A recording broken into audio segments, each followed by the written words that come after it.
The senior UN official, speaking on background and therefore not to be named, said they could not continue to operate in Gaza due to the latest evacuation order in Deir al-Balah, central Gaza. But he also clarified that while they were not able to deliver to the population in need, they were not suspending operations, but were seeking to balance the needs of the population with the need for safety and security of UN personnel. The officials said the humanitarian situation was so awful that they had no choice than to push the limits around risk acceptance, and that this remained very concerning. The UN had relocated its main command centre from Rafah in Gaza South to Deir al-Balah after they were ordered to evacuate, only to be told to move again. The organisation says at its count, Israel had issued 16 evacuation orders in Gaza just this month alone. The latest displacing some 250,000 people, all of whom had likely been displaced several times since the war began. These concerns echoed by these UNRWA officials who spoke from Zuwaydah in central Gaza. The middle area of the Gaza Strip, and to describe the situation here, it's just catastrophic. The last couple of weeks we have had relentless forced displacement orders in the middle area, in the southern area, and also in northern Gaza Strip. And what we're seeing here is hundreds of thousands of people forced to move on a daily basis. It's really changed over the last few weeks, the last couple of months. What we're seeing now is families, mothers, children dragging their belongings. Most people are moving by foot.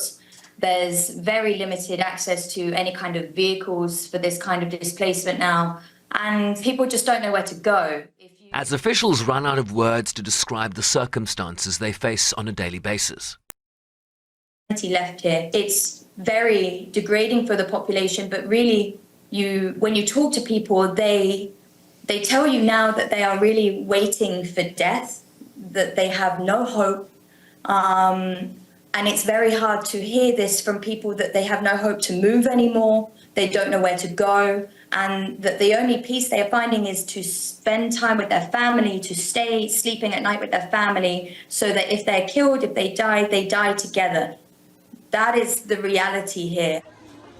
They indicated that their efforts were also focused on a massive polio vaccination campaign in an effort to reach over 600,000 children, after the UN chief Antonio Guterres earlier this month called for humanitarian pauses to address this latest health emergency. It's really that perfect storm of conditions that have created the environment in which polio can occur. Malnourished children, a decimated health sector, very poor water and sanitation services and conditions, people living amid garbage, living amid lakes of sewage. They're stressed, they're anxious, immune systems are suppressed. So it's precisely the eventualities that we as an international community have been warning about for so long are now coming to pass. We're working collectively. All our efforts are now geared on making the polio campaign, which will start this Saturday, into a success. The UN says some 50,000 babies born in Gaza since hostilities began were unlikely to have received any of their required immunizations. And in Gaza described this as a particularly fragile moment, pointing to the Israeli-declared humanitarian zone as having shrunk, now representing about 11% of the entire enclave. But they also point out that this 11% is not land fit for habitation, for services and for life, describing sand dunes where people are living cheek to jowl, squeezed in, doing whatever they can to get by, often facing impossible choices.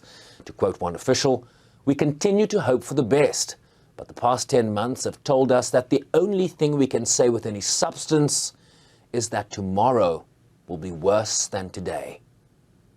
Sherwin Brycepease, SABC News, New York.